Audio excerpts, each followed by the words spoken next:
from Censored number 85, and it's called A Fair and Balanced View of America. The United States isn't a democracy, and conservatives lie. Paul Weyrich wrote about lying that it was an okay mental reservation. Ultra-conservative religious nut Reverend Moon preached that lying was necessary, even under oath, when one is doing God's work. Then we have the liar selected President George W. Bush to contend with. How did we get here? What did we do or not do to deserve such blatant corruption and perversion? In 1787-88, the population of America was 4 million, and only 4% of them voted for delegates to the state conventions to ratify the Constitution. Only 25% of white men voted. The right to vote was limited to those who owned substantial property, oligarchs. Women couldn't vote. From its inception, disregarding its hypocritical rhetoric, the United States has been ruled by a plutocracy of the powerful and well-to-do. Taxes in colonial times were laid heavily on those who couldn't vote, farmers and laborers. The national debt in 1792 was $80 million, and the United States ran a deficit only twice, between 1795 and 1812. By 1811, the national debt was $45 million. Today, the national debt is well over $6.7 trillion. Today, we have a moron of privilege as our selected president, who didn't get to where he is by achievement, but by his name, connections, influence, and crookedness. George W. Bush was a lousy student who got into the best schools, including Yale and Harvard. Bush failed at several businesses, yet he got rich. He was born on third base and believes he hit a triple. G.W. Bush is a coward who had strings pulled to get him in the Texas Air National Guard, and who hid out in Alabama instead of going to Vietnam. Yet today, he plays the hero as Commander-in-Chief. Actually, he's a wimp, like his father. Apart from the above, George W. Bush is the antithesis of the image of the self-made, up-by-the-bootstrap conservative, and yet he portrays himself as a conservative. He has all the intellectual curiosity of a slug, and worse, he's puffed up with defiant ignorance. Bush was a drunk, and was caught driving drunk twice. He was also arrested for disorderly conduct. His twin daughters have been arrested for alcohol possession, and they've used fake IDs like the terrorists do. George W. Bush's wife, at age 17, killed a high school friend when she ran a stop sign and plowed into his car. Our selected president has been a drunk, a thief, a possible felon, and an unconvicted deserter, and a crybaby. And look how he's been rewarded. His entire family is dysfunctional. As governor of Texas, Bush squandered a state surplus of $6.4 billion, and 90% of that was a $1.6 billion tax cut. G.W. Bush is a wimp whore to corporate power. He has never held an honest job, and as governor, he never supported any of 6 minimum wage bills. He pardoned all the executives involved in the Koch Industries affair, where a 97-count indictment was brought against them for dumping 91 metric tons of the carcinogen benzene in the water and the air in September of 2000, and then covering it up. When the corporate ass-kisser, Attorney General John Ashcroft got the case, all charges were dropped. These men are dangerous to our health.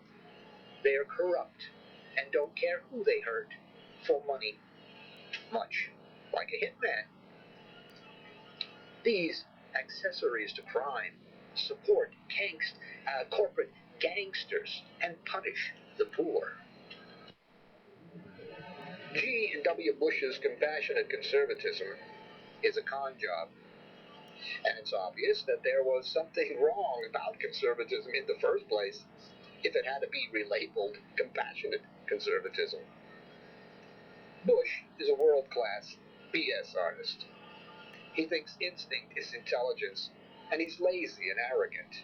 He's a fake, a phony, and a fraud. And as far as his religion is concerned, he's a hypocrite. How does such a corrupt, perverted, stupid, and hypocritical person become president? What force, operating for thousands of years, has kept the vast majority of humans in bondage to the elites? The have-nots of the world outnumber the haves, yet they rarely take what's rightfully theirs from the haves. What perverted force is it that keeps blacks and other oppressed minorities in their place? Thomas Jefferson, Andrew Jackson, the Constitution, and the Declaration of Independence all invest the reservoir of power in the people, yet the elites continue in power. The federal government lacks a fiscal policy. Our national debt is well over $6.7 trillion. Excise taxes are regressive and hurt the poor because they consume more of their incomes than do the haves. The poor pay more consumption-based taxes. Although the income tax is the fairest tax, we keep letting the elites off without paying their fair share of taxes. The 1913 income tax law was meant to be a social engineering device to force the rich to pay their fair share of taxes, which is something they never did. The rich in America lived virtually untaxed up until 1909. In the 1920s, Congress lowered tax rates 3 times, until the top rate was down to 25%. Then, along came the Great Depression. Condemning economic royalists, FDR proposed the wealth tax, which raised marginal rates to World War II levels. He added a graduated corporate tax up to 40.5% and increased estate taxes. Top tax rates in the prosperous 1950s were 91%, which were lowered to 70% in 1964. In 1860, the New York legislature legalized bribery by requiring a third party's testimony to the dirty trick. Today's PAC system is our modern brand of legalized bribery. There's an implicit quid pro quo. PACs buy influence. They are morally corrupt. Since 1981, corporate earnings have increased threefold, yet they pay less taxes, sometimes no taxes. Today's rich are more greedy than those of past generations because they lack shame and guilt. There are 34,340,000 Americans living in poverty, and this is something to be ashamed of. Modern capitalism demands that if inflation is to be controlled, then 5.6% of the population must remain unemployed. Credit isn't money, and an economy having high interest rates and low wages is an economy loaded with greed and cynicism. Such a greedy society will make inadequate use of its labor and inappropriate use of its money, and will end up less productive. Its speculating economy will outweigh its producing economy. To glimpse clearly America's skewed economic principles and priorities, note that we often are cautioned, caveat emptor, but rarely do we hear caveat venator. It's that deference to the elites thing again. In our labor, we belong to someone else. The last 15 years have seen obscene salaries and perks go to corporate greed perverts, while hourly wages have fallen 10%. Are we blind that we can't see that most business enterprises are authoritarian, that is, fascistic, and megalomaniacal in structure? During World War II, excess profits were taxed at 85%, yet everyone was prosperous. Prices increase when the currency is devalued, and the dollar has lost 80% of its value since 1972. Under Ronald Reagan, James Baker devalued the dollar. We've not learned that what's good for General Motors may not be good for the country. Profit maximization by a company may cause a drop in GNP, which will harm people. At times, microeconomics may be at war with macroeconomics. During the 1990s, the economy added 16 million jobs, but since G.W. Bush hijacked the presidency, the economy has lost 2.7 million jobs. Why do lenders seem to have a right to be protected from inflation, and not we, the people? It's more inflationary when an inflation adjustment is added to an interest rate than it is to give a cost of living adjustment to workers and those who are retired. Speculation produces nothing. It rearranges. And 99% of the stock market is speculation. A bull market siphons money out of the producing economy. A crash then destroys this money that was siphoned away. Bull markets serve no useful purpose. Profit must be taken out of speculation to revitalize our economy. Bull markets crowd out production. Corporate taxes in 1960 were 23.4%, and in 1990 they were 9.7%, yet the greedy bastards still complained. We must learn that the wealthy don't spend their money like we do on products that are mass-produced. They speculate and don't invest in the economy. Thus, every tax break for the rich robs from the producing economy. Modern capitalism is only 300 years old. It's a market system with competitors, and it has polarized Americans. Ronald Reagan took a great power from world creditor to world debtor in world record time, said Lester Thoreau.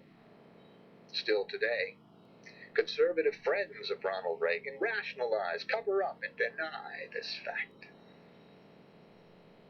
In America, the goal is money, and the soul of capitalism is, of course, profit. Yet too much emphasis on today's profits can jeopardize those of tomorrow. It took about 10 years for VCRs and camcorders to catch on. It was 6 or 7 years for the personal computer to become part of our lives. Akio Morita said, Americans no longer know how to make money by producing new goods. America's social fabric is rending as a result of unbridled greed and arrogant influence. According to Alain Kata, modern capitalism is finance-led, media-obsessed, and corrupt. This pathological obsession with the bottom line has given us rotten or no customer service. Companies now use voicemail to fend off customers. They want our money, but don't want the responsibility of standing behind their product. German workers are the highest paid workers in the world, in Europe, They make more than Americans and work less hours.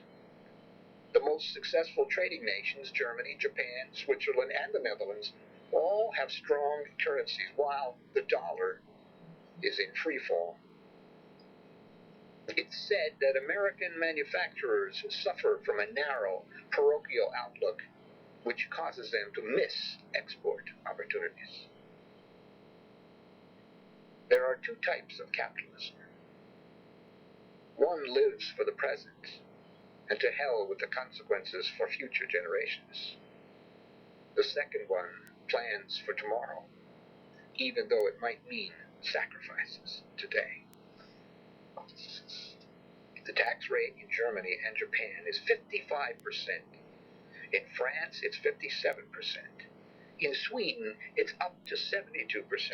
And in the UK, it's 40%. And in poor, overtaxed America, it's 33%. And we still can't compete. Fact of the matter is, there's no automatic connection between tax levels and a country's economic performance. Americans indulge in a casino economy. The IMF and the World Bank have failed to work as intended, and deregulation has become a magnet for corruption. Rising wages mean nothing when purchasing power is lost as well as jobs. Modern capitalism has produced an impotent government and is well on the way to having no government interference at all. This rapacious brand of capitalism envisages a corporate-led world, the biblical beast. America's crime rate is higher than all other modern nations, and it also has the highest number of people in jail. The vast majority of those in jail are poor. Upper-class crooks are treated leniently. Our criminal justice system is biased against the poor, even though white-collar crime costs the nation more than common crimes. The criminal justice system is also riddled through with an economic bias.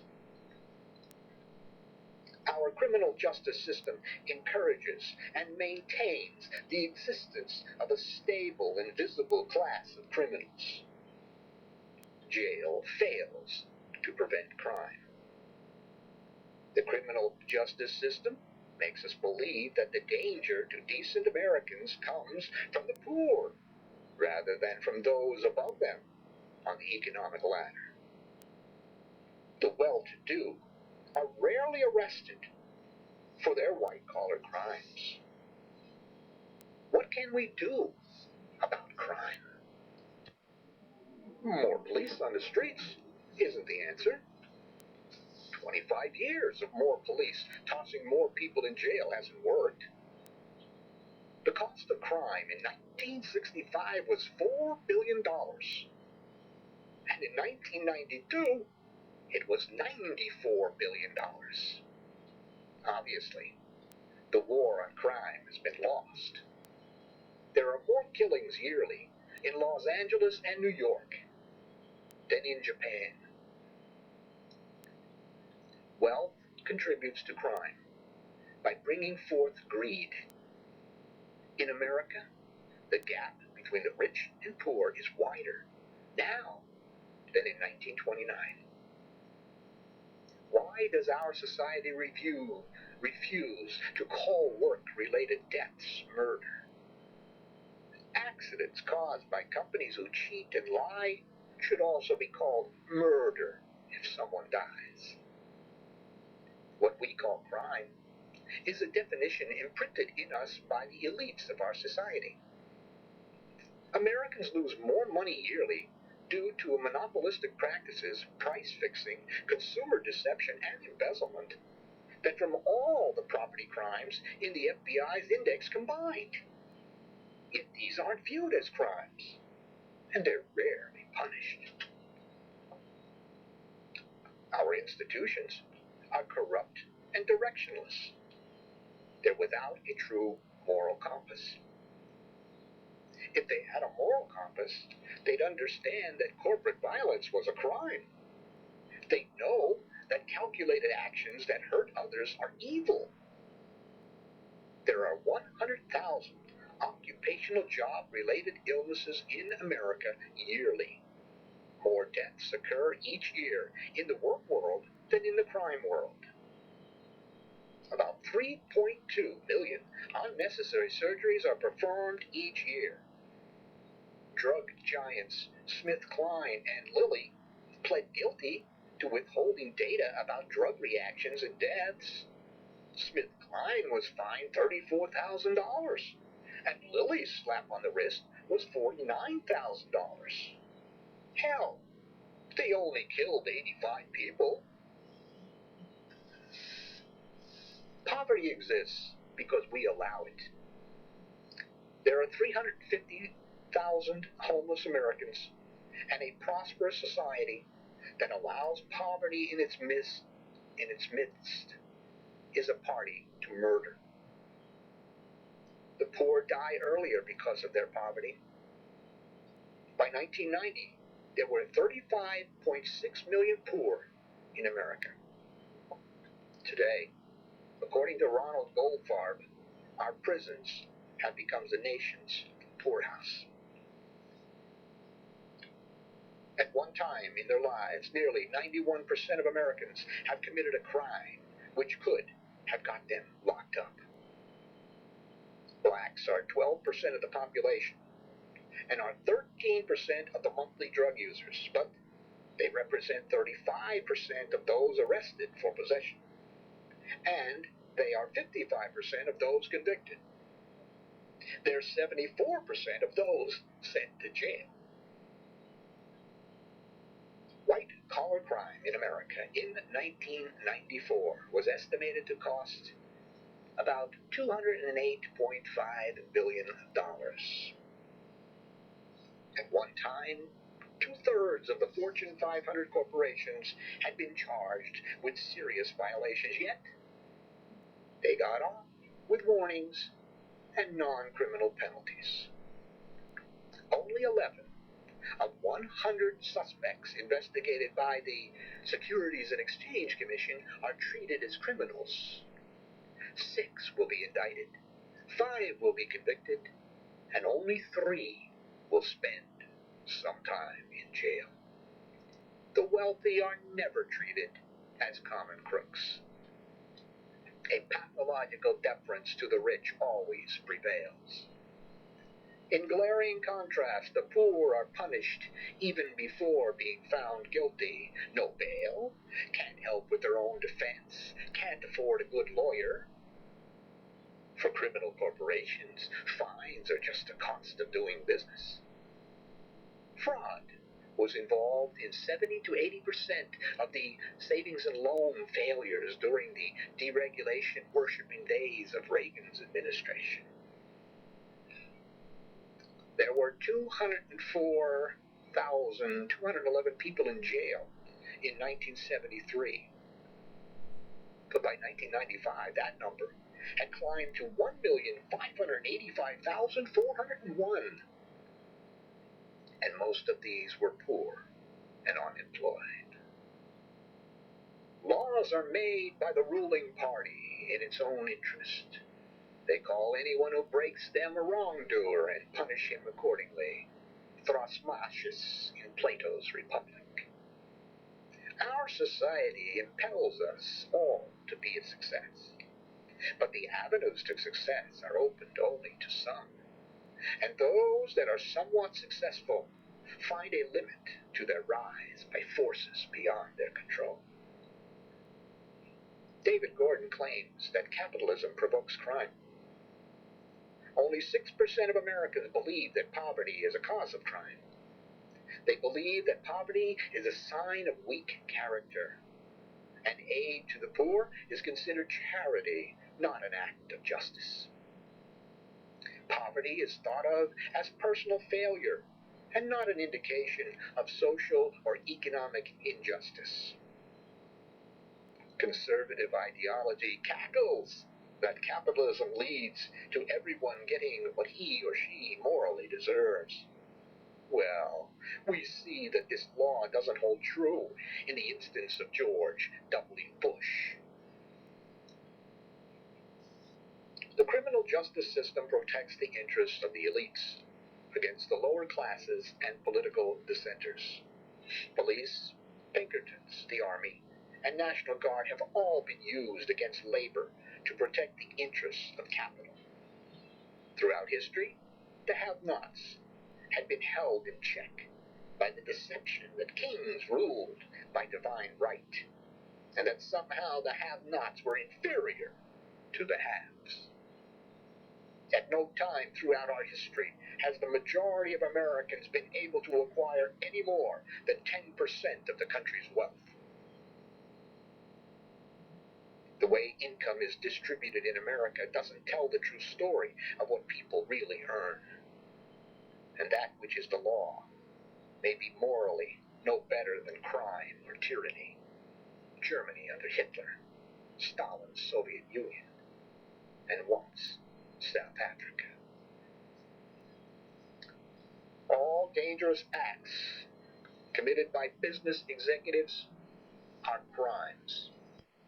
The law must treat them as crimes. That is the fair and balanced way. Justice must be free. Karl Marx was correct when he wrote that capitalism is coercive and that it pits class against class. A society based on antagonism of interest will be one where economic need and insecurity are endemic. It will breed crime. Perverted corporate power aligned with corrupt political power has left the vast majority of Americans dependent dupes of the powers that be. This was clearly evident during the blackout in August of 2003. Millions of people swarmed through the streets of New York City. They were lost and confused, helpless, without public transportation, without electricity, water, sanitation, refrigeration. There's too much dependency on private companies for our food, water, air, fuel, housing, land. We're like infants or invalids. How conservative is this? We're slaves who receive meager paychecks. We deceive ourselves that we're free and live in a free country. We're in free fall without a golden parachute, yet we laugh it off because we haven't crashed to earth yet. The Constitution and Declaration of Independence make it crystal clear that America belongs to we the people, not to the elites who have hijacked it. America isn't a democracy, but it can be. We the people must stop genuflecting to the hypocrites, perverts, and corrupt whores, the hijackers, the social terrorists who have held this country captive for over 2 centuries. Stand up for yourself, for your fellow citizens. We must bring to fruition the dreams embodied in the Constitution. America must become a government of the people, by the people, and for the people. And here are a few interesting quotes. Only the rich and well-born should govern, said Alexander Hamilton. With their mouth they show much love, but their heart goeth after their covetousness. Ezekiel 33, verse 31. Power confers feelings of moral superiority and intellectual infallibility on those who serve a psychological and ideological master. This is what happens when the goal is not truth. Truth is subversive. It doesn't ratify the values that give an authority system power. Stephen Goldberg. The main goal of our system is to protect the minority of the opulent against the majority. James Madison. Conservatives are dedicated to a zealously intolerant, hate-filled, religious-based ideology, said David Brock. Hi, this is William Morrow. Are you one of those people who join a health club And after they have your big, overpriced annual membership, you notice that you're on your own with little or no results even after all the promises, then the website personal trainer is for you. Thank you very much, William H. Morrow III. So you lost another argument with a conservative, right-wing Republican. He talked over you. He screamed and yelled. He brought out the Bible. He thumped it. He quoted scripture to you. You were lost because you came at him with facts. Nothing but facts. And you expected that would make you look good. That would make you win the argument, but it didn't. You know why you lost the argument? You know why you're going to lose your next argument? Because you don't read Censored. Censored, the 30-year-old newsletter that shows you how to defeat a conservative. Read Censored, and you'll have all the ammunition you need. Every time you get into an argument with a right-wing conservative, so-called Christian. Censored. That's all you need. Read it and defeat a conservative. Greetings, listeners. Let me speak to you for a moment about the foundation of our entire organization, Newsletters Censored. It was founded by our mentor, the Reverend Dr. William J. Eisenman, in 1977. It discusses the 5 taboos of American life: politics, religion, health, human sexuality, and child rearing.